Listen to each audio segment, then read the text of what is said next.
नमस्कार। कल हमने कुछ सूक्ष्म व्यायाम का अभ्यास किया था।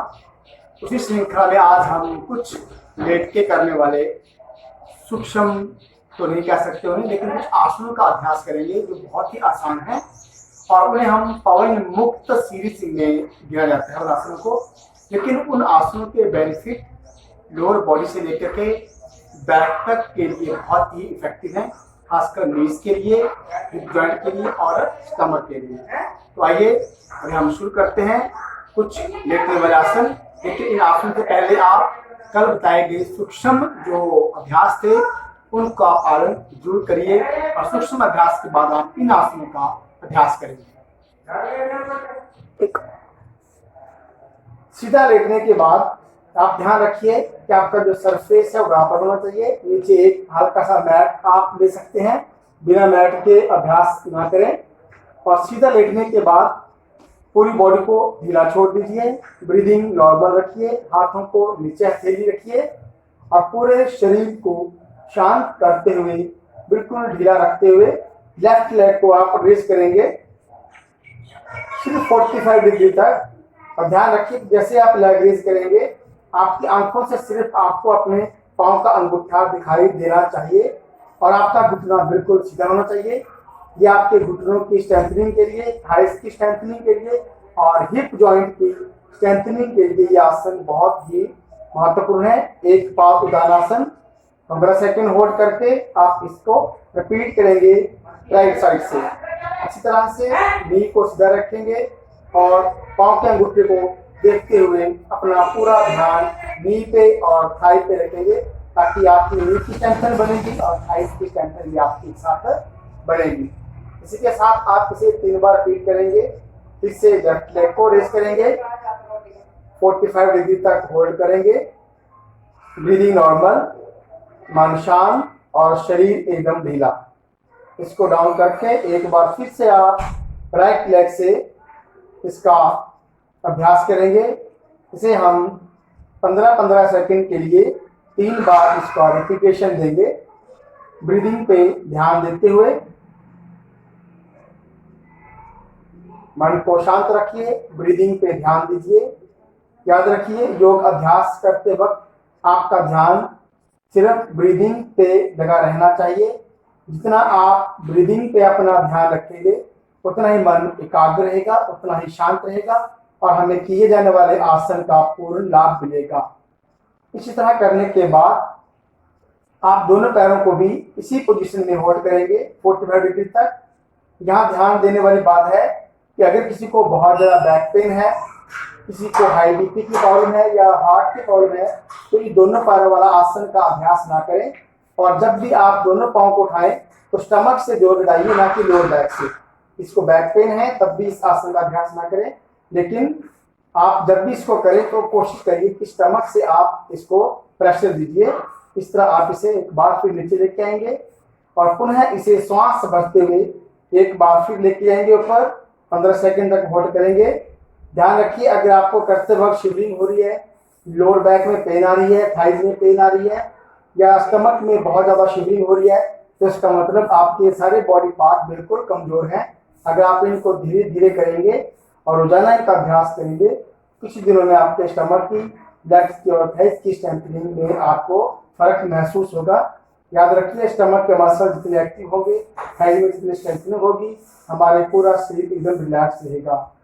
इसके बाद पैरों में थोड़ा सा गैप रख करके हाथों को ढीला छोड़ करके आप 5-7 सेकंड के लिए ब्रीदिंग पे ध्यान देते हुए आराम भी कर सकते हैं, क्योंकि योग अभ्यास के बीच में थोड़ा सा विश्राम बहुत जरूरी है। इसके बाद अब हम अपने अगले अभ्यास की तरफ बढ़ेंगे। फिर से अपने दोनों पैरों को मिला लीजिए, दोनों पैरों को मिला के हाथों को साइड में रखिए। यहाँ से लेफ्ट लेग को आपने रोटेट करना है। कोशिश करिए जब आप इसे रोटेट करें तो शुरू में हो सकता है आप यहाँ तक ना घुमा पाए, तो आप जितना इसको घुमा सकते हैं यहाँ तक घुमा सकते हैं, यहाँ तक घुमा सकते हैं। उसके बाद आपने पूरी कोशिश करनी है कि हिप जॉइंट को पूरा आपने 5 टाइम क्लॉकवाइज और 5 टाइम एंटी क्लॉकवाइज इसे रोटेट करना है, जिससे आपके हिप जॉइंट की मसल्स की स्ट्रेंथनिंग बनेगी, लेग्स की स्ट्रेंथनिंग आएगी और लोअर बैक में भी आप स्ट्रेंथनिंग ले सकते हैं। इसी तरह इसको रिवर्स करेंगे, 5 time clockwise, 5 time anti clockwise.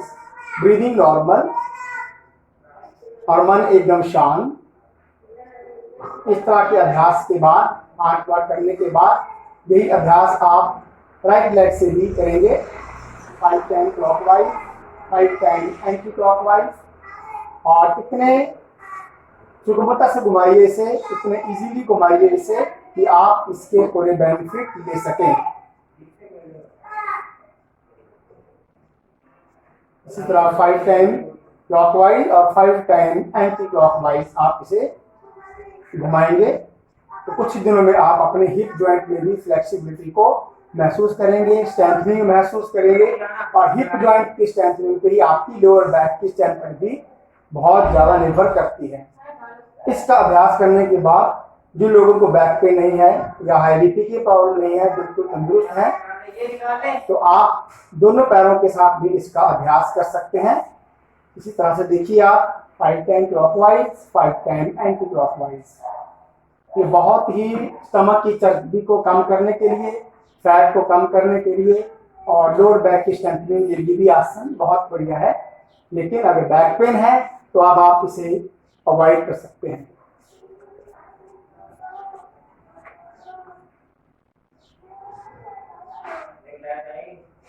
कोशिश करिए आपकी लोअर बैक जमीन से ऊपर ना उठे। ब्रीदिंग नॉर्मल और इस तरह से रोटेट करके ब्रीदिंग नॉर्मल।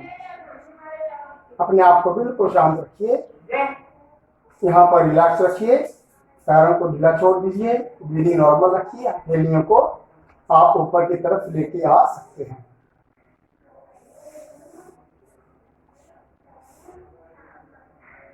अभी हम यहाँ से पवनमुक्तासन का एक पांव से अभ्यास करेंगे। पहले आप लेफ्ट पांव को मोड़ लीजिए, लेफ्ट पांव को दोनों हाथों से ग्रिप करिए।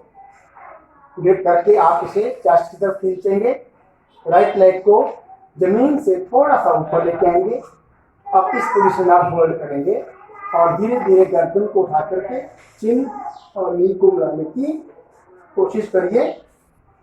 जिन लोगों को सर्वाइकल की प्रॉब्लम है वो अपनी गर्दन को यहीं पर रख सकते हैं, लेकिन जिनकी सर्वाइकल की प्रॉब्लम नहीं, बीपी की प्रॉब्लम नहीं है, वो सभी चिन और नी को मिला सकते हैं। यहाँ पर कुछ सेकंड होल्ड करेंगे, ब्रीदिंग नॉर्मल। वापस अब यहीं से दूसरे पांव से अभ्यास करेंगे, इस तरह से चिन और नी को मिला करके ब्रीदिंग नॉर्मल। ये गैस्ट्रिक के लिए, एसिडिटी के लिए बहुत ही महत्वपूर्ण आसन है। इसके बाद हम कोशिश करेंगे यही पोजीशन को दोनों पैरों के साथ मोड़ के दोनों घुटनों को मिला करके पवनमुक्तासन, पेट की गैस्ट्रिक की प्रॉब्लम को दूर करने के लिए, एसिडिटी को दूर करने के लिए। अब आप इसको उठा देंगे, लेकिन अगर आपकी हाई बीपी है तो आप इसे अवॉइड करिए। यहाँ पर इस पोजीशन में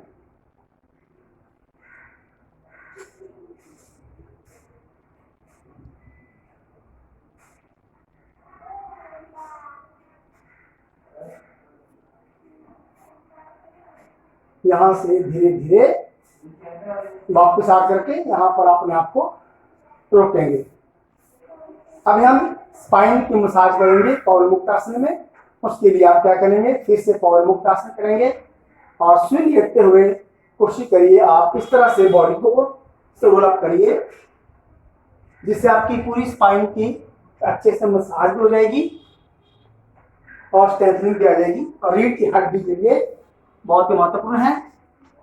शुरू में ये वाला अभ्यास करके इसको धीरे धीरे इस तरह से आप आ सकते हैं।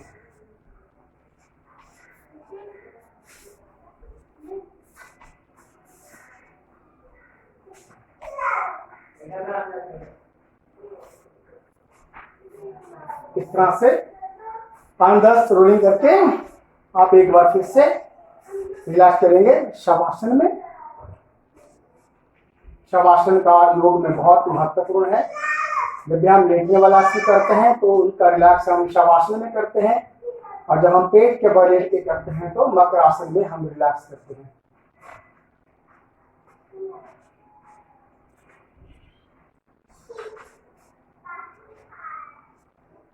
अब यहीं से हम एक और अभ्यास करेंगे।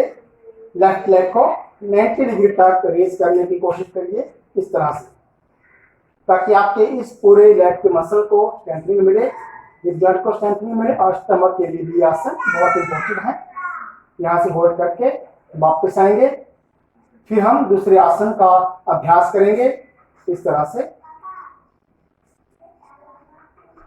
जिनकी लेग में वीकनेस है, नमनेस है, सर्कुलेशन कम है, पैरों में भारीपन रहता है, पैरों में स्वेलिंग रहती है, लेग्स में स्वेलिंग रहती है, वो इस आसन का अभ्यास दूर करें ताकि आपकी बॉडी की नमनेस कम हो जाए। क्योंकि कई बार ब्लड नीचे जाता है लेकिन वापस आने में उससे मुश्किल होती है, तो कुछ ब्लड के क्लाउड्स नीचे की तरफ रह जाते हैं जिससे पैरों में स्वेलिंग और भारीपन रहता है। लेकिन अगर हम इसका अभ्यास करेंगे तो कुछ दिनों के बाद आप अपने आप को हल्का महसूस करेंगे। अब हम यही अभ्यास दोनों पैरों के साथ करेंगे, लेकिन इसमें याद रखिए कि जिनका बीपी की प्रॉब्लम हो, हार्ट की प्रॉब्लम हो, या जिनका लोअर बैक में पेन हो, वो दोनों पाँव से अभ्यास कभी नहीं करेंगे। लेकिन जो तंदुरुस्त हैं वो सभी इसका अभ्यास कर सकते हैं। अब इसी के साथ दोनों पैरों को भी उठा के रखेंगे।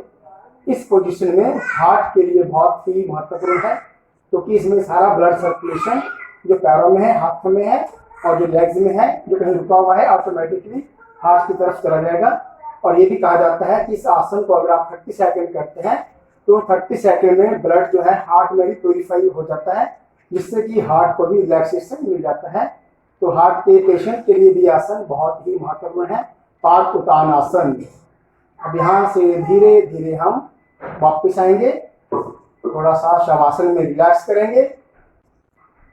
अब यहाँ से एक लास्ट आसन हम करेंगे ताकि हमारी जो रीढ़ की हड्डी है उसको भी स्ट्रेंथनिंग मिले। तो उसके लिए आपने दोनों पैरों को मोड़ लीजिए, इस पोजीशन में रखेंगे, एंकल्स को ग्रिप करने की कोशिश करेंगे। अगर आप शुरू में ग्रिप नहीं कर सकते तो यहाँ से भी पकड़ सकते हैं, यहाँ भी रख सकते हैं हाथों को, यहाँ भी होगा तब भी चलेगा। लेकिन धीरे धीरे आप प्रैक्टिस करके इसको इस पोजीशन तक लेके आ जाएंगे। जब यहाँ तक पहुँचेंगे तो यहाँ से आपने क्या करना है, लोअर बैक को रेज करेंगे और इस पोजीशन में लेके आएंगे, सेतुबंध आसन। और ये आसन लेडीज के लिए बहुत ही महत्वपूर्ण है। उनके किसी भी तरह के डिसऑर्डर के लिए इस पोजीशन में अगर वो 1 से 3 सेकंड तक होल्ड करें और इसको 3 बार रिपीट करें तो उनकी जितनी भी प्रॉब्लम है लोअर बैक से लेकर के स्टमक से लेकर के वो सभी को इस आसन के द्वारा ठीक किया जा सकता है। लेकिन जेंट्स भी इस आसन को कर सकते हैं। इससे लोअर बैक की स्ट्रेंथ और थाइज मसल की स्ट्रेंथनिंग के लिए बहुत बढ़िया प्रेशर मिलेगा और आपको बहुत आराम भी मिलेगा इस पोजीशन में, खासकर लोअर बैक में। यहाँ से वापस आएंगे और इसके बाद जो आखिरी में हम करेंगे, दोनों हाथों को साइड में फैला दीजिए इस तरह से, बिल्कुल कंधों के बराबर। नीज आपने मोड़े हुए हैं, इनको मोड़ के रखिए, गर्दन सामने रखिए। अब दोनों पैरों को लेफ्ट साइड मोड़ेंगे, पैरों के ऊपर पाँव रहेगा और नीज के ऊपर नी रहेगा और गर्दन को राइट साइड लेके जाएंगे ताकि स्पाइन को रिलैक्स मिले। यहीं से हम इसको चेंज करेंगे, वापस आएंगे और फिर इसे राइट साइड करके गर्दन को लेफ्ट साइड लेके जाएंगे। अब ये देखिए, पाँव के ऊपर पाँव रहेगा, एड़ी के ऊपर एड़ी रहेगी। इससे आपकी स्पाइन में आपको रिलैक्सेशन महसूस होगी। जिस तरह से हम कपड़ों से पानी में तोड़ते हैं उस तरह हमारी स्पाइन को भी इसी पोजीशन में रिलैक्स मिलेगा। यहाँ से फिर हम वापस आएंगे और यहाँ से इसे रिपीट करेंगे फिर से।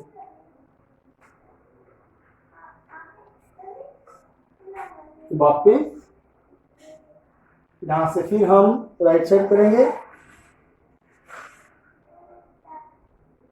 रिलैक्स। यहीं से हम वापस आकर के पैरों को खोल दीजिए, पैरों में थोड़ा गैप रखेंगे, दोनों हाथों को बिल्कुल ढीला रखेंगे, ब्रीदिंग नॉर्मल करेंगे। कुछ सेकंड के लिए आप इसी पोजीशन में आंखें बंद करके हल्की सी ब्रीदिंग पे ध्यान देते हुए मन ही मन में ओम का मानसिक प्रणव करेंगे, चैंटिंग करेंगे और शरीर को पूर्ण विश्राम की तरफ लेके जाएंगे। और पाँव से लेके सर तक बॉडी के हर पार्ट को ध्यान की मुद्रा में मन ही मन में उनका मनन करिए और महसूस करिए कि बॉडी का हर एक पार्ट में रिलैक्सेशन है। ओम शांति।